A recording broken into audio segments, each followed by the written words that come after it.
ನಮಸ್ಕಾರ, PV news people's voice ಚಾನೆಲ್ಗೆ ಸ್ವಾಗತ. ನಾನು ನಿಮ್ಮ ನಾಗಶ್ರೀ. ವಿದ್ಯಾವಂತರಾಗಿ, ಸಂಘಟಿತರಾಗಿ ಮತ್ತು ಆಂದೋಲನ ಮಾಡಿ ಎಂದು ಕರೆಯನ್ನ ನೀಡಿರುವಂತಹ ಸಂವಿಧಾನ ಶಿಲ್ಪಿ ಡಾಕ್ಟರ್ BR ಅಂಬೇಡ್ಕರ್ ಅವರ ಭಾವಚಿತ್ರ ಹಾಗೂ ನಾಮಫಲಕವನ್ನ ಯಾರೋ ದುಷ್ಕರ್ಮಿಗಳು ದಲಿತ ಕೇರಿಯಲ್ಲಿ ನೆಲಕ್ಕೆ ಉರುಳಿಸಿರುವ ಘಟನೆ ತಾಲೂಕಿನ ಬಂಡಹಳ್ಳಿ ಗ್ರಾಮದಲ್ಲಿ ಜರುಗಿದೆ. ದಿನೇ ದಿನೇ ಡಾಕ್ಟರ್ ಬಾಬಾ ಸಾಹೇಬ್ ಅಂಬೇಡ್ಕರ್ ಅವರ ಬಗೆಗಿನ ವಿರೋಧ, ಹುಚ್ಚಾಟವು ಹೆಚ್ಚಾಗುತ್ತಿದ್ದು, ಕಾನೂನು ಸುವ್ಯವಸ್ಥೆ ಯಾಕೆ ಇಷ್ಟೊಂದು ಹದಗೆಟ್ಟಿದೆ ಎಂಬ ಮಾನಸಿಕ ಚಿಂತೆಗೆ ದಲಿತರು ಜಾರಿರುವವರು. ಘಟನೆ ಸ್ಥಳಕ್ಕೆ ನಂದಿ ಪೊಲೀಸ್ ಠಾಣೆಯ PSI ಭೇಟಿ ನೀಡಿದ್ದು, ಕಿಡಿಗೇಡಿಗಳ ವಿರುದ್ಧ ಮಾಹಿತಿ ಕಲೆ ಹಾಕುತ್ತೇವೆ ಎಂದು ತಿಳಿಸಿರುತ್ತಾರೆ.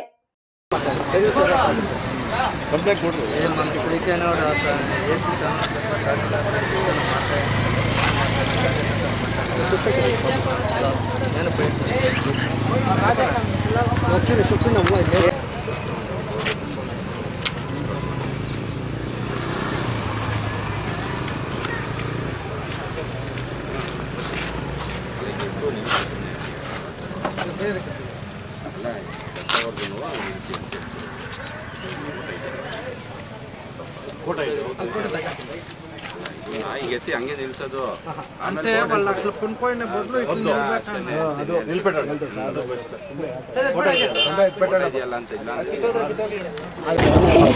ನಮ್ಮ ಹೆಸರು ನಾಗರಾಜು ಅಂತ, ಬಂಡಾಳಿ ಗ್ರಾಮಸ್ಥನು. ನನಗೆ ಬೆಳಗ್ಗೆ 6:45 ಹುಡುಗರು ಫೋನ್ ಮಾಡಿ, ಅಣ್ಣ ಈ ಥರ DSS ಬೋರ್ಡ್ ನಮ್ಮ ಬೋರ್ಡ್ ಬಿಳ್ಸಕ್ಕಿದ್ದಾರೆ, ಅಂಬೇಡ್ಕರ್ಗೆ ಅವಮಾನ ಮಾಡಿದ್ದಾರೆ ಅಂತೇಳಿ ಮಾಹಿತಿ ಕೊಟ್ಟರು. ದೂರವಾಣಿ ಮುಖಾಂತರ ಬಂದು ನೋಡಿದಾಗ ಮಾಹಿತಿ ಪ್ರಕಾರ ಎಲ್ಲ ಕರೆಕ್ಟಾಗಿತ್ತು, ಬಿಡಿಸಿದ್ದಾರೆ. ಏನಂದರೆ ಅಂಬೇಡ್ಕರ್ಗೆ ಪ್ರತಿದಿನ ಎಲ್ಲೋ ಒಂದು ಜಾಗದಲ್ಲಿ, ನಮ್ಮ ದೇಶದಲ್ಲಿ ಆಗಲಿ ನಮ್ಮ ರಾಜ್ಯದಲ್ಲಾಗಲಿ ಎಲ್ಲೋ ಒಂದು ಕಡೆ ಪೂರ್ತಿ ಅವಮಾನ ಮಾಡ್ತಾನೆ ಇದ್ದಾರೆ. ಅಂಬೇಡ್ಕರ್ ಅಂದರೆ ಒಬ್ರಿಗೂ ಕಾಳಜಿ ಇಲ್ಲ. ಸಂವಿಧಾನ ರಚನೆ ಮಾಡಿ ಈ ನಮ್ಮ ದೇಶದ ಸಂವಿಧಾನ ಪ್ರಕಾರ ಮಾಹಿತಿ ಕೊಟ್ಟರು ಅದನ್ನು ಬಳಕೆ ಮಾಡ್ಕೊಂಡಿರೋ ವಿರೋಧಿ ಇವತ್ತು ದಲಿತ ವಿರೋಧಿಗಳಿದ್ದಾರೆ ಅಂದರೆ ಸಮಾಜ ತಲೆ ತಗ್ಗಿಸುವಂಥ ಕೆಲಸ ಆಗೋಗಿದೆ.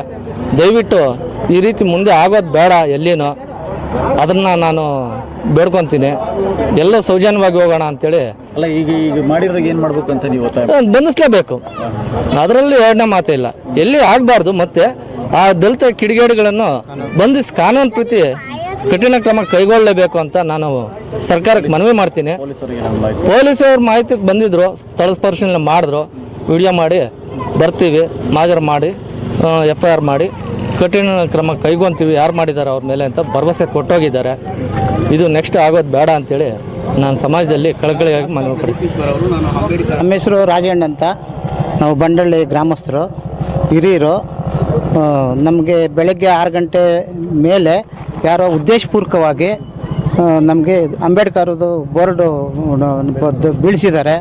ನಮಗೆ ನ್ಯಾಯ ಕೊಡಿಸ್ಬೇಕು ಮತ್ತು ಈ ಅನ್ಯಾಯಕ್ಕೆ ನಮಗೆ ಇದಕ್ಕೆ ಸಹಾಯ ಮಾಡಬೇಕು. ದಲಿತ ಇದಕ್ಕೆಲ್ಲ ನಮಗೆ ಸಹಾಯ ಮಾಡಬೇಕು. ಇದು ವಿರೋಧವಾಗಿ ಮಾಡಿರೋ ಕೆಲಸಗಳು. ಸುಮಾರು 40 ವರ್ಷದಿಂದ ನಾವು ಬೋರ್ಡ್ ಫಿಕ್ಸ್ ಮಾಡಿ ಎಲ್ಲ ಮಾಡಿ ಅಂಬೇಡ್ಕರ್ ಜಯಂತಿಗಳೆಲ್ಲ ಮಾಡ್ಕೊಂಡು ಬಂದಿದ್ದೀವಿ. ನಮ್ಗೆ ನ್ಯಾಯ ಕೊಡಿಸ್ಬೇಕು ಸಮಯ. ಉದ್ದೇಶಪೂರ್ವಕವಾಗಿ ಮಾಡಿರೋದು ಸಮಯ ಇದು. ಇನ್ನೇನು ಬೇರೆಯವರು ಇದೇನು ಇದಿಲ್ಲ, ನಮ್ಗೆ ಅನುಮಾನ ಇಲ್ಲ. ಉದ್ದೇಶಪೂರ್ವಕವಾಗಿ ಮಾಡಿಸಿದ್ದಾರೆ ಯಾರೋ ಅಂತ. ಅವ್ರಿಗೆ ಕಠಿಣವಾದ ಶಿಕ್ಷೆ ಕೊಟ್ಟು ನಮ್ಗೆ ನ್ಯಾಯ ಕೊಡಿಸ್ಬೇಕು. ಬೆಳಗ್ಗೆ ನಾವು ನೋಡಿ ಈಗ ತಾನೇ ನೋಡಿದ್ವಿ ಸರ್, ಒಂದು ಅರ್ಧ ಗಂಟೆ ಮುಂಚಿತವಾಗಿ ನಮ್ಗೆ ಗೊತ್ತಾಗಿದ್ದು, ಬಂದು ನೋಡಿದ್ದು. ನಾನು 6 ಗಂಟೆಯಲ್ಲಿ ವಾಕಿಂಗ್ ಬಂದಿದ್ದೆ. ಆವಾಗ ಇಲ್ಲಿ ನೋಡಿದೆ, ನಾನು ಬೋರ್ಡ್ ಇತ್ತು ಅವಾಗ 6 ಗಂಟೆಯಲ್ಲಿ. ಆಗ ಮುಟ್ಕೊಂಡು ಆ ಕಡೆ ಹಿಂಗೆ ಮನೆಗೆ ಹೋದೆ. ತಿರ್ಗಿ ಆ ಕಡೆಯಿಂದ ಹುಲ್ಲು ಕೊಯ್ಕೊಂಡು ಬರೋಷ್ಟೊತ್ತಕ ಬಿದ್ದೋಗಿತ್ತು. ಆಮೇಲೆ ನಮ್ಮ ಹುಡುಗರೆಲ್ಲ ಬಂದಿದ್ರು. ಯಾರು ಮಾಡಿದ್ದಾರೆ ಅಂತ ಗೊತ್ತಿಲ್ಲ ಸರ್.